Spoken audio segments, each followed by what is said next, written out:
Mga kaibigan, welcome back. Eto, napakainit po ng balita ko sa inyo. Ngayong kasado na po ang laban ng Gilas Pilipinas sa China sa semis ng Asian Games. Viral na viral o balitang balita po pala ngayon sa bansang China ang ating national team. Kaibigan, kung isa-search mo nga yung talagang translated na Philippines versus China dito sa Asian Games, kaibigan, hindi mo na talaga mabibilang kung ilan ang balita na inilabas pala ng Chinese media sa mga websites nila. Pero iisa, kaibigan, ang punto ng mga articles nila. Kaibigan, kung itatranslate mo ang mga article nila, nakasulat dito ay puro revenge. At sa dami po ng nabasa ko na articles, nalaman ko na ang totoong dahilan kung bakit ba gigil na gigil ang bansang China na makabawi o makapaghaganti dito sa Gilas. Hindi lamang po pala ito about sa pagkatalo nila sa World Cup. Kasi yan na nasa isip natin, mga kaibigan Gigil yan makabawi nang dahil nga natalo dito sa World Cup. May mas malalim pa po palang dahilan.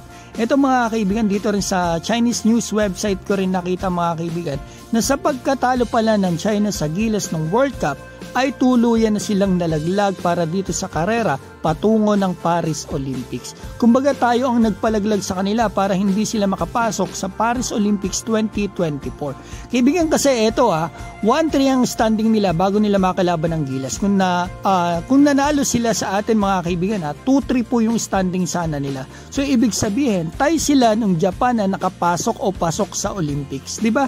Kaya naman pala ganun na lang kainit ang pangalan ng Gilas ngayon doon sa bansang China. At ang pinangangambahan ko lang naman talaga dito, mga kaibigan, na hindi yung mismong mga players na makakalaban natin dito Doon ako nangangamba sa pito ng referee sa mismong game niyan. Kasi baka mamaya matulad lang ito sa laban ng Gilas noong 2014 ata yun, mga kaibigan. Sa kanila din ang venue, talagang lutong-luto ang Gilas Pilipinas, kaya wala talagang panalo. Yun ang kinakatakutan ko ngayon.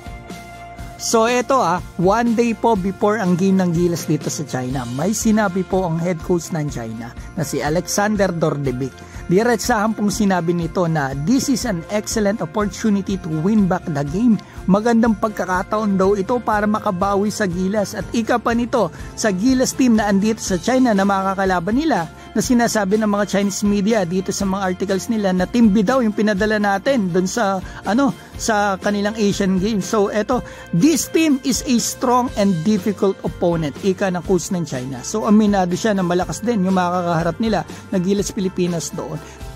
Dagdag pa niya, that game will be tough battle for us. At sa game daw nila mamaya sa Gilas, kailangan daw nila na magandang start, especially sa depensa, at umaasa ito na mabibigyan ng magandang pressure defense ang Gilas Pilipinas. So ito na, mga kaibigan, ang aking opinion dito sa Gilas Pilipinas dito sa Asian Game. Pakinggan nyo po mabuti ito, mga kaibigan, na dadaan po talaga sa butas ng karayom ang ating national team. Ito, napakahirap manalo dito sa bansang China, lalong-lalo na sila yung may home court advantage. At ito, kung manalo tayo dito sa China, ang hirap din na makakalaban natin sa dulo yung bansang Jordan na tumambak sa atin nitong nakarang araw lamang. Pero eto, mga kaibigan, ang hinihiling ko sa inyo, kung ano man po maging resulta, kung matalo man tayo o manalo, i-appreciate po natin yung effort ng ating mga players na pinadala doon. Honestly, mga kaibigan, huwag naman sana tatampo sa aking mga players. Ito ay nakikita ko talaga na Team B or Team C ng Gilas Pilipinas yung pinadala natin doon. Kaya huwag po tayo mag-expect ng too much. Kung ano man po yung maging resulta, ipagpasalamat po natin, supportahan po natin yung mga players and coaches and yung lahat ng pinadala po natin doon. Kung may opinion ka, mag-comment ka na dyan sa baba, kaibigan, at maraming salamat po sa pagdaan sa aking munting channel, and God bless.